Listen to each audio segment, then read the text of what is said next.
मी एक फारच गरजू स्त्री होते, कारण काही काळापूर्वीच माझ्या नवऱ्याचे निधन झाले होते. त्यानंतर माझ्या मोठ्या नंदीने डॉक्टर अनामिकाने मला हॉस्पिटलमध्ये नर्सची नोकरी लावून दिली आणि एका पुरुष रुग्णाच्या खोलीत माझी ड्युटी लावली. तेव्हा मी नकार दिला, कारण मी एक विधवा होते. पण अनामिकाने सांगितले, काही काळजी करू नकोस, तो कोमामध्ये आहे. मी त्या रुग्णाच्या खोलीत राहून त्याची सेवा करू लागले. पण दररोज सकाळी झोपेतून उठल्यावर माझ्या आणि त्या बेशुद्ध रुग्णाच्या कपड्यावर पिवळ्या रंगाचे डाग असायचे. एक दिवस दुसऱ्या नर्सने मला विचारले, तुला एका रात्रीचे किती मिळतात? हे ऐकून मला खूप राग आला, पण मी काही न बोलता सहन केलं. आता मला संशय यायला लागला होता की काहीतरी गडबड चालू आहे. म्हणून मी गपचूप रात्रीची व्हिडिओ रेकॉर्डिंग लावली आणि जेव्हा सकाळी उठून ती व्हिडिओ पाहिली तेव्हा माझ्या पायाखालची जमीनच सरकली, कारण त्या व्हिडिओमध्ये स्पष्ट दिसत होते की तो रुग्ण. आज माझा नोकरीचा पहिला दिवस होता. मी स्वतःला एका ओढणीने नीट झाकून ठेवलं होतं आणि देवाचं नाव घेत घराबाहेर पडले. माझ्या मोठ्या नंदीने डॉक्टर अनामिकानेच माझ्यासाठी हॉस्पिटलमध्ये नोकरी लावली होती. ती म्हणायची, अंजू, स्वतःच्या पायावर उभं राहायला शिक, दुसऱ्यावर ओझं होऊ नकोस. आणि खरं तर मलाही कोणावर ओझं व्हायचं नव्हतं. माझ्या नवऱ्याचं निधन होऊन 6 महिने झाले होते. एक अचानक झालेल्या अपघातात त्यांचं निधन झालं, ज्याची कुणालाही कल्पना नव्हती. आणि त्याच दिवशी माझा नवरा मला कायमचा सोडून गेला. तेव्हा माझे आई बाबा म्हणाले की तू परत घरी ये, पण मी नकार दिला. मी म्हणाले, नाही, मी सासरच्या घरून परत येणार नाही, कारण माझ्या 3 भावजया होत्या आणि मला चांगलंच माहित होतं की माहेरी राहणाऱ्या मुलींना किंवा विधवा स्त्रीला हा समाज कोणत्या नजरेने पाहतो. आज जेव्हा मी हॉस्पिटलमध्ये पोहोचले तेव्हा अनामिकाने सांगितलं, तुझी ड्युटी कोमात असलेल्या रुग्णाच्या खोलीत आहे. मी थोडी थांबले आणि तिला प्रश्न विचारलं, एक पुरुष रुग्ण? अनामिकाने सौम्यपणे सांगितलं, अंजू, तो बेशुद्ध आहे. तुला त्याच्याकडून काहीही धोका नाही आणि तुझ्या सुरक्षेची जबाबदारी माझी आहे. मी मान हलवली आणि काहीही न बोलता त्या खोलीकडे निघाले. पण माझ्या मनावर एक विचित्र प्रकारचा भार जाणवत होता. असे असले तरी माझा स्वतःवर विश्वास होता. खोलीत शिरले आणि पाहिलं तर एक उंच देखणा तरुण खाटेवर अगदी शांत, हालचाल न करता पडलेला होता. त्याच्या चेहऱ्यावर एक वेगळं समाधान होतं, जणू तो वर्षानुवर्ष झोपलेला होता. त्याला पाहून मला खूप वाईट वाटलं. हे देवा, याच्यावर कृपा कर. अजून याचं वयच किती आहे? ह्याचे तर अजून किती तरी आयुष्य शिल्लक आहे. माझ्या मनापासून त्याच्यासाठी प्रार्थना बाहेर पडली. कदाचित यासाठी की माझा नवरा देखील अगदी त्याच वयाचा आणि त्याच्यासारखाच दिसणार होता. उंच, देखणा, कमी बोलणारा, आणि तोही एक दिवस असाच अचानक मला सोडून गेला आणि कायम शांत झाला. मी त्या पेशंटच्या शेजारी जाऊन बसले. माझी देवावर खूप श्रद्धा होती आणि त्यामुळेच मी देवाचे काही भजन हळू आवाजात गुणगुणायला सुरुवात केली. पूर्ण खोलीत एक शांतता पसरली होती. काही वेळ मी त्याच्या शेजारी बसून राहिले आणि मग उठून आजूबाजूचा परिसर पाहू लागले.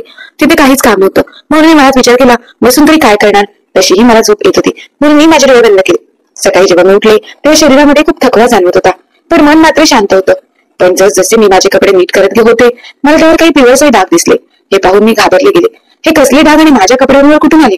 रात्रीचं काहीच घडलं नव्हतं. मी ताबडतोब अनामिकाशी बोलले, ताई, माझ्या कपड्यांना काही विचित्र लागलं आहे. मला माहित नाही ते काय आहे, पण मला खूप विचित्र वाटत आहे. हे ऐकून अनामिका एकदम रागावली. अंजू, तुला कोमातल्या पेशंटच्या खोलीमध्ये ठेवणं ही माझी फार मोठी चूक होती. जर तू अशा गोष्टी बोलशील तर माझी नोकरी चुकेल. पण ताई, मी काही बोललेच नाही, फक्त तुम्हाला विचारलं की. अनामिका माझ्या बोलण्यामध्येच थांबत म्हणाली, बस, कोणाची काही बोलू नकोस आणि फक्त तुझं काम करत राहा. मी शांत झाले, पण मला एक प्रश्न उभा राहिला. खरंच मी काही चुकीचं केलं होतं का? आणि फक्त काही विचारल्यावर लगेच गुन्हा ठरतो का? काही तासांनी जेव्हा मी नर्सिंग रूम मध्ये गेली तर तिथे 2 नर्स एकमेकांशी हसत बोलत होत्या. त्यातल्या एकीने मला पाहिलं आणि म्हणाली, रात्रीचा मोबदला छान मिळाला असेल ना? मी आश्चर्यचकित झाले. मोबदला म्हणजे काय? दुसरी नर्स उपरोधात्मकपणे हसत म्हणाली, अगं, तू अजून नवीन आहेस, तुला अजून समजलं नाही वाटतं. मी लाजेने मान खाली घातली, कारण त्यांच्या प्रश्नांवर उत्तर देण्यासारखं माझ्याकडे काही नव्हतं. पण त्यावेळी काही क्षणासाठी मला असं वाटलं की जणू काही माझ्या डोळ्यासमोर अंधार पसरला आहे. अनामिका ताईंनी रागाने मला गप्प बसवला आणि त्या नर्स विचित्र कमेंट्स करत हसत राहिल्या. तेव्हा मला जाणवलं की परिस्थिती काही बदललेली नव्हती, फक्त थोडी अधिक स्पष्ट झाली होती. मला समजलं होतं की ही जागा जितकी बाहेरून स्वच्छ दिसते तितकी प्रत्यक्षात नाही. दुसऱ्या दिवशी जेव्हा कामावर आल्यावर ड्युटीशी पाहिली तेव्हा पुन्हा माझं नाव त्याच खोलीसमोर होतं. म्हणजे आता माझी कायमची ड्युटी तिथेच लावली गेली होती. कोमात असलेल्या पेशंटची खोली. ताई, माझी ड्युटी दुसऱ्या ठिकाणी लावून द्या, मी शांतपणे विचारलं. तेव्हा माझी नणंद डॉक्टर अनामिका खुर्चीवर बसून खाली पाहत होती. का? आता काय त्रास होतोय? काही नाही, फक्त थोडं अस्वस्थ वाटल्यासारखं होतं. तो रुग्ण पुरुष आहे ना? माझे असे बोलणे ऐकल्याबरोबर डॉक्टर अनामिकाचा आवाज वाढला. मीच तुला तिथे लावलं आहे आणि हीच सगळ्यात सोपी ड्युटी आहे. ना आवाज, ना गर्दी, आणि तो माणूस कोमात आहे, ना पाहतो ना ऐकतो, त्यामुळे तू सुरक्षित राहतेस. जर तू वारंवार जागा बदलत राहशील तर सगळ्यांना संशय येईल. परिस्थिती समजून घेण्याचा प्रयत्न कर. मी गप्प झाले. तिच्या बोलण्यात अर्थ होता, पण परिस्थिती ती तर माझ्याच विरोधात होती. काही दिवसातच माझा एक ठरलेला दिनक्रम तयार झाला. संध्याकाळी मी हॉस्पिटलमध्ये यायचे, युनिफॉर्म घालायचे, हजेरी लावायची आणि थेट त्या खोलीत जायचे. खोलीचं दार बंद करायचं, लाईट बंद ठेवायची आणि मशीनच्या येणाऱ्या हलक्या आवाजाने सगळी शांतता व्यापलेली असायची. पेशंटचं नाव फाईलवर आदित्य रॉय चौधरी असं लिहिलेलं होतं. मी त्याची फाईल पाहिली होती. तो एकाच जागी पडून असायचा. त्याच्या पापण्याही हलत नसत. काही दिवसांनी एक रंजक गोष्ट घडली. साफसफाई करत असताना मला खोलीतील एक ड्रॉवर उघडलेला होता आणि तो माझ्या नजरेस पडला. त्यात एक जुने घड्याळ, गंगाजलची बाटली आणि छोटी डायरी होती. मी ती डायरी उघडली तर त्या डायरीमध्ये सर्व पाणी कोरी होती. त्या शेवटच्या पानावर एक वाक्य लिहिलेलं होतं. खामोशी सगळं ऐकते. मी ते वाक्य अनेकदा वाचलं. त्यात काहीतरी विचित्र गुण होतं, जणू एखाद्या शांत किंकाळीची साक्षच. पुढच्या दिवशी रात्री मी खोलीत गेले तेव्हा नर्स रूम मध्ये मला ज्योती नावाची नर्स दिसली. तिने मला पाहिलं तर नजर चुकवत पुटपुटली, हीच आहे बहुतेक. मी तिचं बोलणं ऐकलं पण तिच्या बोलण्याकडे दुर्लक्ष केलं. नेहमीप्रमाणे मी त्या रात्री इतर रुग्णांना औषधं दिली, तापमान चेक केलं आणि माझ्या ड्युटीच्या खोलीत परतले. त्या दिवशी मी एक खूप छान पुस्तक घेऊन आले होते. मला वाटलं हे पुस्तक आदित्यला वाचून दाखवावं, कारण कोमामध्ये असलेले रुग्ण ऐकू तरी शकतात ना. आणि तो बिचारा देव जाणे किती दिवसापासून तसाच पडून आहे. मी बराच वेळ त्याला पुस्तक वाचून दाखवत राहिले आणि नंतर हळूहळू मला विचित्र असा थकवा जाणवू लागला. मी ठरवलं थोडा वेळ झोप घेते. पण थोडा वेळ झोप घेतल्यावर जेव्हा मला जाग आली तेव्हा 3 तास उलटून गेले होते. म्हणून मला धक्का बसला, कारण त्याच वेळी मला हाताला ड्रीप लावायची होती. मी पटकन उठून आपलं काम पूर्ण केलं. एक दिवस असं घडलं की एक वॉर्ड बॉय खोलीत आला आणि म्हणाला, बाहेर डॉक्टर अनामिका बोलावत आहेत. काही डॉक्युमेंट्सवर त्यांना तुमची सही हवी आहे. मी हातातले ग्लोव्ज काढले आणि बाहेर निघणारच होते तेवढ्यात जाणवलं की खोलीचं दार लॉक झालं आहे. हे दार तुम्ही लॉक केलं का? मी वॉर्ड बॉयला विचारलं. नाही मॅडम, दार तर आपोआप बंद झालं. हे ऑटोलॉक सिस्टीम आहे. त्यांनी अगदी बेफिक्रीने उत्तर दिलं. मला थोडा संशय आला पण मी स्वतःला समजावलं, कदाचित खरंच अशी सिस्टीम असेल. काही दिवसांनी एक नर्स आली जिचं नाव शिवानी. ती माझ्याजवळ आली आणि म्हणाली, तुम्हाला माहित आहे का, तो रुग्ण 5 महिन्यापासून असाच आहे. 5 महिने? मी आश्चर्याने विचारले. हो, आणि त्याला पाहायला कोणीही येत नाही. फक्त एकदा एक वकील माणूस आला होता. तोही मागच्या महिन्यात येऊन गेला आहे. ही बातमी छोटी होती पण माझ्यासाठी खूप मोठी होती. एक करोडपती रुग्ण, तोही इतका तरुण आणि कोणीच त्याची काळजी घेणार नाही. ते एक शक्य तरी आहे का? पुढच्या दिवशी रात्री जेव्हा मी त्याचे हात बारकाईने पाहू लागले तर लक्षात आलं त्याची नखं व्यवस्थित कापलेली होती, दाढी नीट केलेली होती, जणू कोणीतरी नुकतीच त्याची नीट काळजी घेतली होती. मी त्याच्या पापण्यांकडे बारकाईने पाहिलं तेव्हा मला हलकीशी हालचाल दिसली. तेव्हा मी दचकले. ताबडतोब मशीनकडे पाहिलं तर सगळं नॉर्मल होतं. हा सर्व योगायोग होता का की काहीतरी वेगळं होतं? ही गोष्ट बुद्धीपलीकडची होती.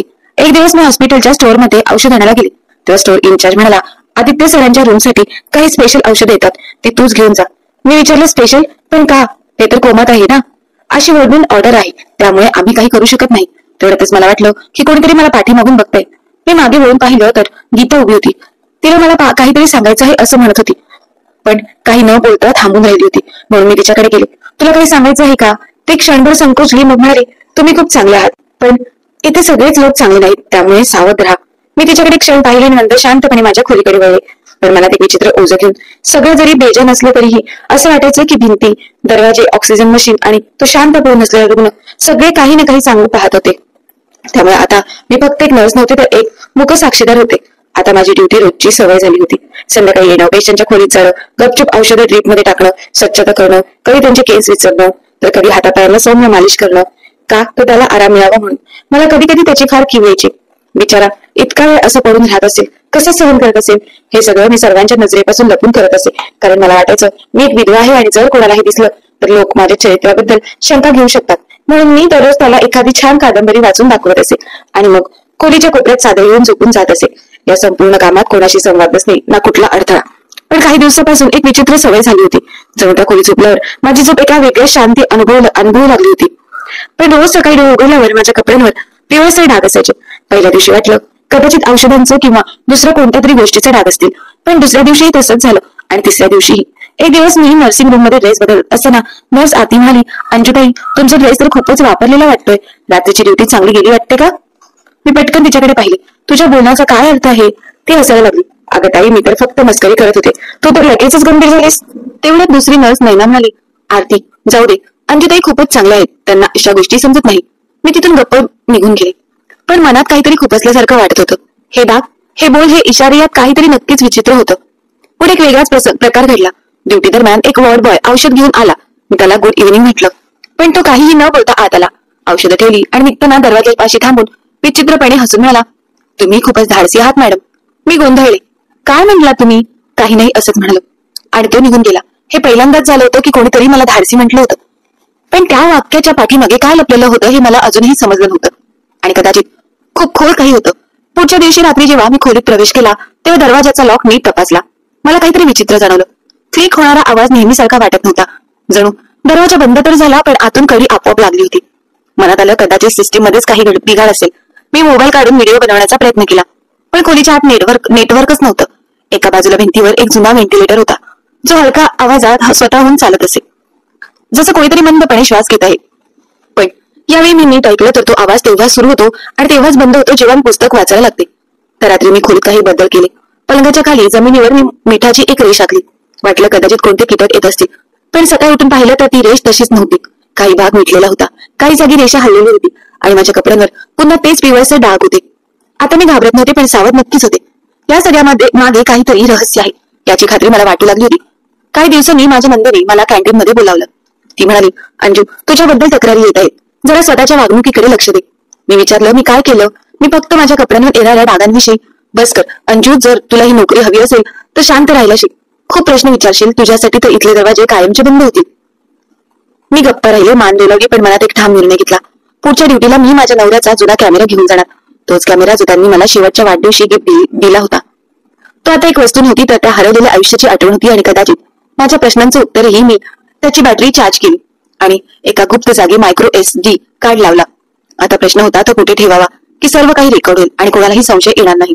त्या रात्री मी मन सांगेल तसं केलं. कॅमेरा मी पेशंटच्या पलंगाच्या डाव्या बाजूला ठेवला. खोलीतील लाईट तशीच ठेवली. मी रोजच्या सारखी सगळी कामं केली आणि मग कोपऱ्यात चादर घेऊन झोपेसारखी पडले. पण यावेळी झोपेचा अजिबात विचार नव्हता. मी प्रत्येक आवाजावर लक्ष ठेवून होती, पण डोळे बंद, शरीर स्थिर. रात्रीच्या एखाद्या प्रहरी कदाचित 2 वाजल्यावर मला जाणवलं खोलीत हलकीशी हालचाल झाली आहे. दाराची चरचर, जमिनीवर हलकीशी सरसर आणि एखाद्या सावलीसारखी काही. पण मी हल्ली नाही, गप्पच राहिले. जागी होते पण मूक साक्षीदार सारखी. काही वेळाने ती हालचाल थांबली आणि पुन्हा नेहमीसारखी शांतता पसरली. पण आता मी नक्की ठरवलं होतं या शांततेमागची अस्वस्थता उघड करायची. कॅमेऱ्याच्या माध्यमातून सत्याचं एक नवं पान उघडणार होतं आणि कदाचित त्या रात्रीत सर्वात मोठं रहस्य उजेडात येणार होतं. सकाळ झाली आणि मी पटकन घरी आली. खोलीचं दार बंद केलं, पडदे ओढले आणि कॅमेरा काढून लॅपटॉपला जोडला आणि ती रेकॉर्ड केलेली व्हिडिओ क्लिप पाहायला सुरुवात केली. व्हिडिओ सुरू होताच मी स्वतःला घट्टपणे खुर्चीवर बसवलं, कारण मला अंदाज होता की जे काही दिसणार आहे ते कदाचित माझ्या सहनशक्ती बाहेरचं असेल. व्हिडिओची सुरुवात नेहमीसारखीच होती. मी कादंबरी वाचत होते आणि मग एका बाजूला जाऊन झोपले. वेळ निघत गेला आणि मग थोड्या वेळाने व्हिडिओमध्ये तो क्षण आला ज्याने माझ्या अंगातली सगळी शक्ती खेचून घेतली. पेशंट, ज्याला आदित्य चौधरी म्हणून ओळखलं जात होतं, तो हळूहळू आपल्या बेडवरून उठला. त्याच्यात कृतीत कोणताही गोंधळ नव्हता, जणू तो दररोज हेच करत असावा. त्याने अगोदर बसून आपली मान डावीकडे उजवीकडे हलवली, जणू काही पट्टी सोडवत होता. मग तो हळू चप्पल घालून खोलीत चालायला लागला. व्हिडिओमध्ये त्याच्या चालण्यामध्ये तो पूर्ण शुद्धीत आहे हे दिसत होते. तो खोलीच्या एका कोपऱ्यापर्यंत गेला आणि मग परत माझ्या जवळ आला. काही क्षण तो माझा चेहरा पाहत राहिला. माझं डोकं चादरीखाली झाकलेलं होतं आणि मी स्पष्टपणे दिसत होते, गाढ झोपेत असल्यासारखी. मग त्याने माझ्या चांदरीचा कोपरा हळूच बाजूला केला, माझ्या केसांना स्पर्श केला, जणू कोणी जवळची व्यक्ती कोणाला प्रेमाने उठवण्याचा प्रयत्न करत असेल किंवा फक्त पाहण्याची इच्छा असावी. त्यानंतर त्याने आपल्या पेशंटच्या कपड्याच्या खिशात हात घातला आणि काहीतरी बाहेर काढलं. त्याने एक बोट माझ्या नाकापासून काही इंच अंतरावर ठेवलं आणि काही क्षण तसाच थांबला. हे पाहून मला एवढं समजलं की तो कदाचित माझ्या श्वासांची चाचपणी करत होता किंवा मला काहीतरी जाणून देत होता. त्यानंतर त्याने बाजूची खुर्ची उचलली आणि माझ्याजवळ ठेवली. डोअर उघडून त्यातली ती जुनी तेलाची बाटली बाहेर काढली, जी अनेक दिवसांपासून तिथेच ठेवलेली होती. खुर्चीवर बसून त्याने माझे हात हळूवारपणे धरले आणि त्यावर तेल लावायला सुरुवात केली. हळूहळू तो मालिश करत राहिला, जणू ही त्याची रोजची सवयच होती. त्याने माझ्या पायावरही तेच तेल लावलं. हे सगळं इतक्या शांततेत घडत होतं की मला काहीच समजत नव्हतं, किंवा कदाचित मी बेशुद्ध अवस्थेत होते. काही क्षणानंतर त्याने माझा हात धरूनच ठेवला. त्याच्या चेहऱ्यावर एक विचित्र शांततेचा भाव होता, जणू तो एखाद्या खोल दुःखातून बाहेर येऊन आता शांततेकडे वाटचाल करत होता. मग कुठलीही घाई न करता त्याने बाटली परत ड्रॉअरमध्ये ठेवली, चप्पल काढली, खुर्ची परत जागेवर ठेवली आणि परत बेडवर जाऊन त्याच पोझिशन मध्ये झोपला, जशी नेहमी असायची. मी व्हिडिओ थांबवला. माझे हात थरथरत होते, हृदय जोरात धडधडत होतं, डोक्यात एकच वाक्य घुमत होतं, हा माणूस कोमात नाहीये. मी लगेच मोबाईल उचलला आणि अनामिका ताईंना कॉल केला, पण त्यांचा नंबर बंद येत होता. मग मी पुन्हा व्हिडिओ सुरू केला आणि काही स्क्रीनशॉट घेतले पुराव्यासाठी. दुपारी जेव्हा मी हॉस्पिटलमध्ये पोहोचले तेव्हा वॉर्डमध्ये शिरताच मला तोच व्यक्ती दिसला, ज्याने काही दिवसांपूर्वी मला धाडसी म्हटलं होतं. तो हळू आवाजात म्हणाला, तुम्ही तो व्हिडिओ पाहिलात का? मी चकित झाले. त्याला कसं कळलं? तो पुढे काही न बोलता फक्त मान खाली घालून तिथून निघून गेला. तेव्हाच मला समजलं की इथे अजूनही असे काही लोक आहेत जे सगळं जाणतात पण शांत आहेत. मी थेट अनामिका ताईंच्या ऑफिसकडे गेले. दारावर टकटक केली, आत गेले आणि काही न बोलता मोबाईल त्यांच्या समोर ठेवला आणि व्हिडिओ चालू केला. त्या संपूर्ण व्हिडिओ शांतपणे पाहत राहिला. व्हिडिओ संपल्यानंतर त्यांनी मोबाईल माझ्या दिशेने ढकलला आणि म्हणाला, हे सगळं बनावट आहे. तुझा हा व्हिडिओ हॉस्पिटलच्या व्यवस्थापनावर प्रश्न निर्माण करतोय. तू तुझी नोकरी धोक्यात टाकते आहेस. मी ठामपणे म्हणाले, हे स्वप्न नाही, ही सत्यता आहे आणि ही गोष्ट आता माझ्यापुरती राहणार नाही. त्यांनी कठोर स्वरात उत्तर दिलं, अंजू, सध्या तू खूप भावनिक अवस्थेमध्ये आहेस. चांगलं होईल की काही दिवस सुट्टी घे. मी उत्तर दिलं, नाही, मी माझ्या ड्युटीवर येणार आणि त्याच खोलीत त्याच ठिकाणी त्या फक्त माझ्याकडे पाहत राहिल्या आणि मी ऑफिस बाहेर निघून गेले. सायंकाळी जेव्हा मी स्टोर रूम मध्ये औषध घेण्यासाठी गेले तेव्हा एक नर्स माझ्याजवळ आली आणि हळू आवाजात म्हणाली, जो माणूस त्या बेडवर झोपलाय तो फक्त झोपलेला नाहीये, तो पाहतो आणि ऐकतो सुद्धा. मी विचारलं, तुला कसं समजलं? ती म्हणाली, कधी कधी जेव्हा मी काही करत असे तेव्हा तो हसायचा. त्याच दिवशी मला समजलं की काहीतरी बरोबर नाहीये. आता माझ्यासमोर एकच मार्ग उरला होता, पुढच्या रात्री त्याच्यासमोर सत्य मांडायचं. मी तो व्हिडिओ पुन्हा पुन्हा पाहिला, प्रत्येक वेळी ही आशा ठेवून की कदाचित हा माझा भ्रम असेल, काही टेक्निकल चूक, एखादा फ्लेम कट, असं काहीतरी जे सिद्ध करेल की मी चुकते आहे. पण प्रत्येक वेळी सत्य अजून स्पष्ट होत गेलं. तो माणूस ज्याला सगळे कोमात आहे असं मानत होते तो पूर्णपणे शुद्धीत होता. त्याच्या डोळ्याच्या हालचाली, शरीराची हालचाल, वागणं सगळंच त्याच्या शुद्धीचा पुरावा होतं. जेव्हा तो माझ्या हातावर तेल लावत होता तेव्हा त्याच्या चेहऱ्यावर जे शांत भाव होते ते खोटे नव्हते. जणू तो एखाद्या पूजेमध्ये तल्लीन झाला होता आणि हेच सगळं माझ्या मनाला अधिकाधिक गोंधळात टाकत होतं. यावेळेस मी अजून काही पुरावे गोळा केले. बेडच्या चादरीवरचा एक डाग टिश्यूवर घेतला, ती तेलाची शिशी फोटोसहित टिपली आणि प्रत्येक क्षण आपल्या नोट्स मध्ये नोंदवला. माझा उद्देश फक्त सत्यापर्यंत पोहोचण्याचा होता, ना कोणाला बदनाम करायचं, ना कोणाशी भांडायचं. दुसऱ्या दिवशी मी पुन्हा एकदा अनामिका ताईंच्या ऑफिसमध्ये गेले. दार बंद होतं. मी हलक्याच्या आवाजात टकटक केली. त्या आत फाईल्स मध्ये काहीतरी वाचत होत्या. मी म्हणाले, ताई तुम्हाला अजून एकदा व्हिडिओ दाखवायचा आहे. त्यांनी वर पाहिलं. अंजू तू थांबणार नाहीस का? ताई फक्त एक नजर, त्यानंतर जो निर्णय घ्यायचा असेल तो घ्या. मी लॅपटॉप त्यांच्या समोर ठेवला, व्हिडिओ चालू केला आणि शांतपणे बसले. व्हिडिओ चालूच होता आणि त्यांच्या चेहऱ्यावरील हावभाव हळूहळू बदलू लागले. जणू प्रत्येक फ्रेम सोबत त्यांना खात्री वाटू लागली होती की मी खोटं बोलत नाही आहे, पण त्या मानायला तयार नव्हता. व्हिडिओ संपल्यावर त्यांनी लॅपटॉप बंद केला आणि हळू आवाजात म्हणाल्या, हा व्हिडिओ खोटा आहे, तू हे कोणाकडून तरी एडिट करून घेतला आहेस. अशा प्रकारचे आरोप लावून तू तुझी आणि माझी नोकरी धोक्यात घालत आहेस. मी म्हणाले, ताई तुम्हाला माहित आहे की खोटं नाही हे, तुम्हाला सगळं माहित आहे. बस पुरे झालं. त्या रागाने म्हणाल्या, जर तू व्हिडिओ हा कोणाला दाखवलास किंवा ही गोष्ट कुठे पसरली तर मी व्यवस्थापनाकडे तुझ्या विरोधात तक्रार करून तुला नोकरीवरून काढायला भाग पाडेन. मी आश्चर्याने त्यांच्या डोळ्यात बघत राहिले. तिथे ना सहानुभूती होती ना दया, फक्त एक अडथळा होता. जणू त्या स्वतःच कुठल्या तरी मजबुरीत अडकलेल्या होत्या. माझ्यासाठी यापेक्षा वेदनादायक गोष्ट दुसरी नव्हती की ज्यांच्यावर मी सर्वाधिक विश्वास ठेवला तीच व्यक्ती माझा आवाज दाबण्याचा प्रयत्न करत होती. मी शांतपणे बाहेर आले. कॉरिडॉरमध्ये नर्स गीता भेटली. एका नजरेत तिने सगळं ओळखलं. सगळे नकार देत आहेत का? तिने हळूच विचारलं. मी फक्त मान डोलवली. तुला काही दाखवायचं आहे का असं म्हणत ती मला पुन्हा स्टोरूमकडे घेऊन गेली. तिथल्या एका जुन्या कपाटामधून तिने एक लिफाफा काढला. त्यात आदित्य रॉय चौधरीचे जुने रिपोर्ट्स होते. हे बघ असं म्हणत तिने एक पिवळसर पान काढलं. हे त्याचे न्यूरो रिपोर्ट आहेत जे कधीच रजिस्टरमध्ये जोडले गेले नाहीत. त्यात लिहिलं आहे की पेशंटला झोपेची औषधं देण्यात आली होती, पण त्याचा रिस्पॉन्स नॉर्मल आहे. कोमासारखा काहीही पुरावा नाही. मी ते रिपोर्ट हातात घेतले. जणू एखादं शस्त्रच पकडलं होतं. तुझ्याकडे हे कधीपासून आहेत? मी विचारलं. खूप काळापासून, पण कधीही धाडस झालं नाही की कोणाला दाखवावं. आता दाखवशील? मी म्हणाले. आता लपवणं म्हणजे गुन्हा आहे. त्याच संध्याकाळी मी ते रिपोर्ट, व्हिडिओ आणि फोटो सगळं एका फोल्डरमध्ये ठेवलं आणि थेट हॉस्पिटलच्या एका वरिष्ठ प्रशासकीय डॉक्टर कबीर यांच्या ऑफिसमध्ये गेले. ते कडक स्वभावाचे होते, पण तेवढेच तत्वनिष्ठही आणि समजूतदार होते. सर, मला एक खूप गंभीर गोष्ट तुम्हाला सांगायची आहे. मी त्यांना सगळं सांगितलं. ते म्हणाले, तुझ्याकडे पुरावे आहेत का? मी सर्व फोल्डर त्यांच्या समोर ठेवले. त्यांनी एक एक गोष्ट बारकाईने पाहिली, व्हिडिओ लावला, रिपोर्ट तपासले आणि मग म्हणाले, जर हे खरं असेल तर सर्व सिस्टीमचं खोट्यावरच चाललेली आहे. हो सर, आणि माझी नणंद डॉक्टर अनामिका यांना सगळं माहित आहे. त्यांनी लगेच फोन उचलला, कोणाला तरी बोलवलं आणि मला म्हणाले, तू शांतपणे परत तुझ्या ड्युटीवर जा, पुढचं आम्ही बघू. त्याच रात्री माझ्या मनाने एक निर्णय घेतला, आता जे काही होईल ते होईल, पण मी सत्यापासून मागे हटणार नाही. रूम मध्ये आले तर आदित्य नेहमीप्रमाणे शांत पडलेला होता, पण आज पहिल्यांदाच त्याच्याकडे पाहून मी ना घाबरले होते ना गोंधळलेले होते. कारण आता मला हे समजलं होते की तो बेशुद्ध नाही, फक्त शांत आहे. आणि पण आता मी शांत राहणार नव्हते. डॉक्टर कबीर यांनी व्हिडिओ पाहून सांगितलं होतं की ते सगळं हाताळतील, पण 2 दिवस उलटून गेले ना आणि कोणतीही कारवाई झाली नाही. त्या दिवसात अनामिकाताई एकदाही माझ्याशी बोलल्या नाहीत, फक्त एक नजर माझ्यावर टाकली. जणू मी त्यांच्या दृष्टीने आता पूर्णपणे निरुपयोगी झाले होते. ड्युटी तीच, खोली तीच, पेशंट तोच आणि तेच तणावपूर्ण वातावरण. मी विचार करू लागले की फक्त व्हिडिओ आणि तोंडी तक्रार पुरेशी नाही, मला असे काही पुरावे हवे होते जे फक्त दिसतीलच नाही तर वाचूनही सिद्ध होतील. त्याच रात्री मी एक योजना आखली. नाईट ड्युटी दरम्यान जेव्हा ward boy clerk store room मध्ये गेला तेव्हा मी शांतपणे नर्सिंग रूमच्या मागे गेले, जिथे पेशंटच्या फाईल ठेवलेल्या असतात. मी वेळ वाया न घालवता एकामागून एक फाईल पाहू लागले, फक्त आदित्य रॉय चौधरी हे नाव शोधण्यासाठी. आणि नाव सापडताच मी पटकन परत खोलीत आले, दरवाजा बंद केला, बेड लॅम्प लावला आणि फाईल उघडली. पहिल्याच पानावर लिहिलं होतं, पेशंट डीप कोमा, मेनिडर 3 महिने. हीच ती गोष्ट होती जे सगळे सतत सांगत होते. पण दुसऱ्या पानावर एक वेगळा कागद चिटकवलेला होता, जणू घाईघाईत जोडलेला. त्यावर छोटंसं नाव लिहिलं होतं, आदित्य रॉय चौधरी, स्थिती stable, under protective observation. Aditya Roy Chaudhary हे नाव आता मला ओळखीचं वाटू लागलं. काही महिने आधी जेव्हा मी नवऱ्यासोबत एका ठिकाणी गेले होते तेव्हा त्याने सांगितलं होतं की आदित्य रॉय चौधरी हा एक मोठा उद्योगपती होता. रिअल इस्टेट, टेक्सटाईल आणि खूप साऱ्या संस्था, सगळीकडे त्याचं नाव आहे. मी आणखी पाने उलटून लागले. रिपोर्टमध्ये काही माहिती गायब होती. जणू कोणीतरी मुद्दाम काहीतरी गोष्टी लपवल्या होत्या. एका जुन्या एक्सेल प्रिंटच्या मागे हाताने लिहिलेलं काहीच मला दिसलं. ही खास केस आहे, विशेष लक्ष द्या. हा कधीही शुद्धीत यायला नको. मी ती फाईल दुपट्ट्यात गुंडाळून परत जागेवर ठेवून दिली. आता माझ्या मनात एक नवीन प्रश्न उभा राहिला. जर हा माणूस इतका पॉवरफुल आहे तर मग त्याला इथे लपून का ठेवलं गेलं? आणि हा कोण आहे जो याला कधीही शुद्धीत यायला नको असं म्हणतोय? दुसऱ्या दिवशी मी हॉस्पिटलमधल्या जुनी नर्स संगीताताई यांच्याशी बोलायचं ठरवलं. त्या सकाळच्या शिफ्टमध्ये आणि गेली 20 वर्षे ते काम करत होत्या. हॉस्पिटलच्या भिंतींसारख्या शांत पण सगळं जाणून असलेल्या. कॅन्टीनमध्ये चहा घेताना मी विचारलं, ताई तुम्हाला आदित्यबद्दल काही माहिती आहे का? त्या क्षणभर थांबल्या. का विचारतेस? तसं काही नाही, पण काही रिपोर्ट्स विचित्र वाटतात आणि तो पेशंट जसं दाखवला जातोय तसं नाही वाटत.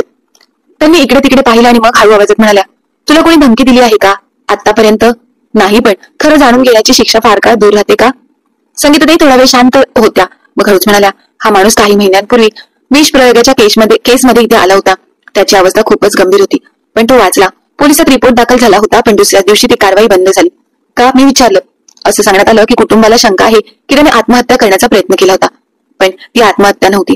अंजू, मी त्याच्या कपड्यांवरच्या खुणा पाहिल्या होत्या आणि सगळ्यात महत्वाचं, जेव्हा तो शुद्धीत आला तेव्हा त्याने स्वतः तोंडाने सांगितलं होतं, मला माझ्याच लोकांनी मारण्याचा प्रयत्न केला. मग हे सगळं लपवलं का गेलं? कारण त्याने स्वतःच सांगितलं होतं की त्याच्या जिवंत असल्याची बातमी बाहेर जाऊ नये. त्याचं म्हणणं होतं, मला मरणाच्या जवळ समजून जे चेहरे उघडे पडतात त्यांना पूर्ण उघडे होऊ द्या. मी थक्क झाले. म्हणजे तो कोमामध्ये नव्हता? नाही बाळा, त्याने फक्त एक नाटक केलं आहे जेणेकरून खरे गुन्हेगार समोर येतील. तुम्ही ही गोष्ट कोणालाही सांगितली नाही? नेहमी वाटायचं सांगावं, पण पुन्हा तोच जुना भीतीचा प्रश्न. नोकरी टिकवायची होती, पण तुझ्यात ती हिंमत आहे जी आमच्यात नव्हती. माझ्या डोळ्यासमोर त्या सगळ्या रात्री फिरू लागल्या, ज्या रात्री तो माणूस माझ्याजवळ येत असे, माझ्या हातावर तेल चोळून शांतपणे निघून जात असे. मी किती अज्ञ होते, पण आता नाही. मी परत वॉर्डमध्ये आले आणि खोलीचे दार बंद करून काही वेळ त्याच्या चेहऱ्याकडे पाहत राहिले. तो नेहमीसारखा तसा शांत पडलेला होता, पण आता त्याची शांतता मला समजू लागली होती. मी स्वतःशी म्हणाले, तू झोपलेला नाहीस, तू सगळं पाहतो आहेस आणि आता मीही तुला पाहते आहे. आता मी फक्त एक नर्स नव्हते, मी त्याच्या कहाणीचा एक भाग बनले होते. अशी भूमिका जी सगळ्यांच्या नजरेपासून लपलेली होती. मी एक शांत साक्षीदार होते आणि सत्याच्या अगदी जवळ पोहोचले होते. संगीताताईंच्या शब्दाचे पडसाद माझ्या मनात घुमत होते. त्या जे काही सांगून गेल्या होत्या ते केवळ काही गुपित नव्हते, ती एक मोठी जबाबदारी होती. आदित्य चौधरी जिवंत होता, शुद्धीत होता आणि स्वतःला मृत घोषित करून आपल्याच लोकांना उघड करत होता. हॉस्पिटलमध्ये काही लोक जे आम्ही जबाबदार समजत होतो ते एखाद्या किमतीवर शांतपणे विकले गेले होते.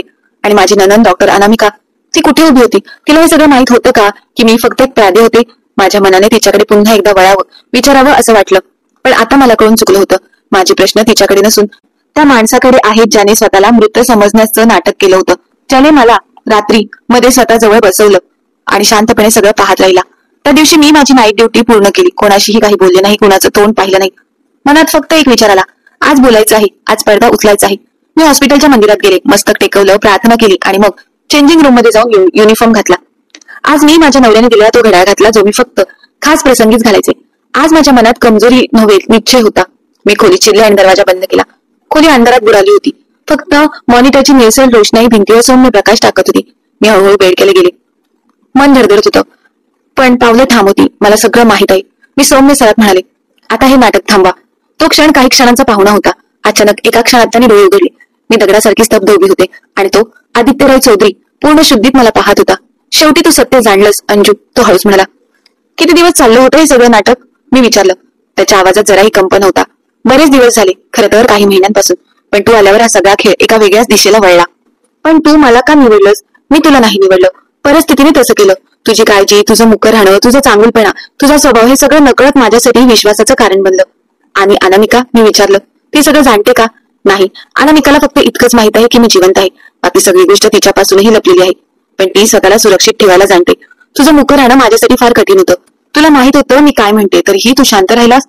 तो क्षणभर गप्प झाला, मग म्हणाला, मी असह्य होतं. जर कोणावर विश्वास ठेवला असता तर सगळं उद्ध्वस्त झालं असतं. मलाही तुझ्यावर शंका होती, पण तूच सर्व काही स्पष्ट केलंस. तुला आता काय हवं आहे? सत्याचं संपूर्ण रूप दाखवायचं आहे. माझे जवळचे भाऊ बहिणी, बिझनेस पार्टनर सगळ्यांनी मला संपवण्याचा प्लॅन केला.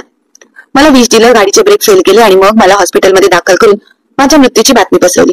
आणि तू हे सगळं निमूटपणे सहन केलंस? इथे लपून राहणं स्वीकारलंस?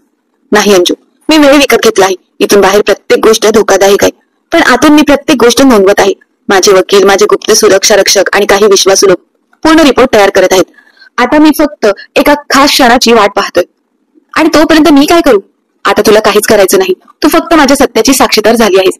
मी खुर्ची ओढून त्याच्या जवळ ठेवली आणि बसले. मी नुसती तमाशा पाहणारी नाही आहे आदित्य.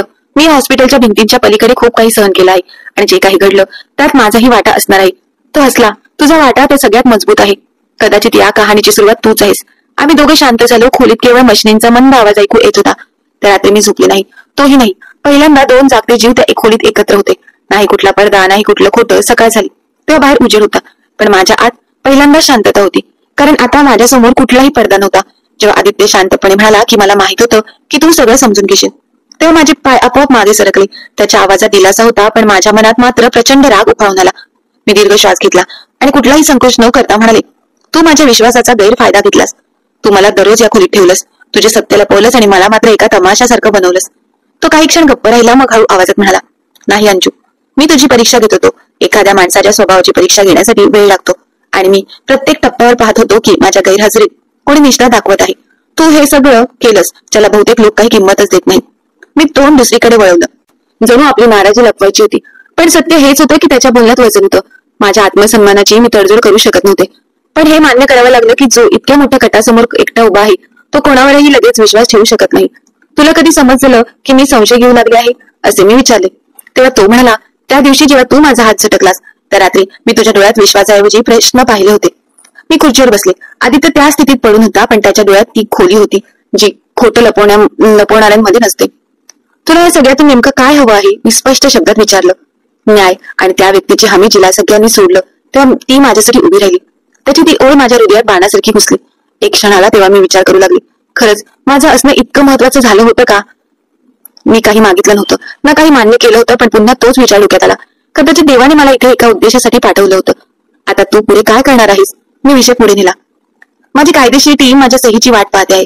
जसा मी हॉस्पिटलमधून पूर्णपणे बाहेर पडण्याच्या स्थितीत येईन तेव्हा माझ्या भावांवर, मेवण्यांवर आणि 2 पार्टनर्सवर क्रिमिनल केस फाईल होईल. सगळं कायदेशीर मार्गाने होईल. आणि या हॉस्पिटलचं काय? इथे तर सगळ्यांनी आपली शांतता विकली आहे. तेव्हा तो म्हणाला, डॉक्टर कबीर माझा माणूस आहे, तोच माझा खास होता. त्याचाही विश्वास बसवणं कठीण होतं, पण आता तो सगळं हाताळतो आहे. अनामिकालाही बाहेर यावं लागेल, फक्त वेळेची वाट पाहतोय. ती माझी नणंद आहे, मी अचानक म्हणाले. मला समजत नाही ती या सगळ्यात का गप्प राहिली. आदित्यने शांतपणे उत्तर दिले, कदाचित ती फक्त स्वतःला सुरक्षित ठेवू पाहत होती. काही लोक निर्दयी नसतात, फक्त कमकुवत असतात. त्याचे हे उत्तर माझ्या मनाला टोचणारे होते. ते खरे होते, पण स्वीकारणं फार कठीण होतं. तुला कसं कळलं की मी तुझ्यासोबत आहे? मी अचानक विचारलं. तू इथे बसलेली आहेस तेच पुरेसं आहे. त्याने माझ्याकडे पाहिले, पण त्या नजरेत काही मिळवण्याची हाव नव्हती, फक्त आभार होते. त्या रात्री जेव्हा मी हॉस्पिटलमधून बाहेर पडले तेव्हा पहिल्यांदाच माझ्या मनाला शांतता जाणवली. मी नर्सिंग रूम मध्ये गेले आणि पुढच्या 3 दिवसाची ड्युटी बदलून घेतली. हेच ठरवलं होतं की त्या 3 दिवसात मी प्रत्येक गोष्ट पाहणार, ऐकणार आणि नोंदवून ठेवणार जी या कडाची भाग असू शकेल. दुसऱ्या दिवशी मी संगीताताईंचा विश्वास मिळवला. मी त्यांना सांगितलं, काहीही झालं, कोणी काही विचारलं तर फक्त एवढंच सांगा की अंजू पेशंटच्या प्रायव्हसीची काळजी घेत आहे. त्यांच्या उत्तरात त्यांनी आपली पर्स उघडली आणि त्यातून एक जुना फोटो काढला. हा त्या दिवशीचा आहे जेव्हा त्याचे भाऊ पहिल्यांदा इथे आले होते. मी त्या दिवशी काही रेकॉर्डिंग यात सेव्ह केल्या होत्या. मी नेहमी विचार करत होते की हा फोन कधी द्यावा, पण आता वेळ आली आहे. मी तो फोन घेतला. रात्री घरी जाऊन त्यातील व्हिडिओ ऐकला. आदित्यच्या भावाचा आवाज होता, हा कमीना अजूनही का मेला नाही? डॉक्टरला डोस वाढवायला लागेल. खूप आधी तुझ्या कागदांवर सही न करता मेला तर सगळा प्लॅन उद्ध्वस्त होईल. माझ्या हाती अजून एक पुरावा आला. मी ती क्लिप कॉपी करून सुरक्षित ठेवली. दुसऱ्या दिवशी सकाळी मी ती आदित्यला ऐकवली. त्याने शांतपणे ऐकले, डोळे बंद केले आणि म्हणाला, आणि आता खेळ संपायला आला आहे. मी म्हणाले, नाही, अजून एक पाऊल उरलं आहे. कोणतं? तुझं सगळ्यांच्या समोर येणं, ज्याने तुला मेलेला समजून तुझं वाटप करून टाकलं. तो हसला आणि हळूच म्हणाला, तर तू माझ्या सोबत आहेस. आता मी मागे हटू शकत नव्हते. आता आम्हा दोघांनाही माहित होतं की हा फक्त एक कट नव्हता, तर एका नवीन सत्याची सुरुवात होती. आणि त्या सत्यात माझी भूमिका संपलेली नव्हती, तर खरी सुरुवात झाली होती. जेव्हा मी आदित्यला ती ऑडिओ क्लिप ऐकवली त्याने एक क्षण डोळाही हलवला नाही, जणू त्याला आधीच सगळं माहित होतं. पण त्या क्षणानंतर त्याची शांतता बदलली होती. आता तो वारंवार नोटीसा पाहू लागला, कॉल्स करू लागला, फायली तपासल्या, जणू युद्धाचा शेवटचा प्लॅन तयार करायचा असतो आणि त्याला तो स्वतः पूर्ण करायचा असतो. मी फक्त पाहत होते, ऐकत होते आणि शिकत होते. हेच ते दिवस होते जेव्हा मला जाणवलं की जर एखाद्या माणसाने अक्कल आणि संयम वापरला तर संपूर्ण जगाची साजिशही त्याला मोडू शकत नाही. रूम मध्ये त्याचे वकील वारंवार येत, गुप्त कागदांवर सह्या घेतल्या जात आणि व्हॉट्सअपवर गुप्त संदेश पाठवले जात. मी एक दिवस विचारलं, हेच सगळ्यात सुरक्षित माध्यम आहे का? आदित्यने उत्तर दिलं, हेच सुरक्षित आहे.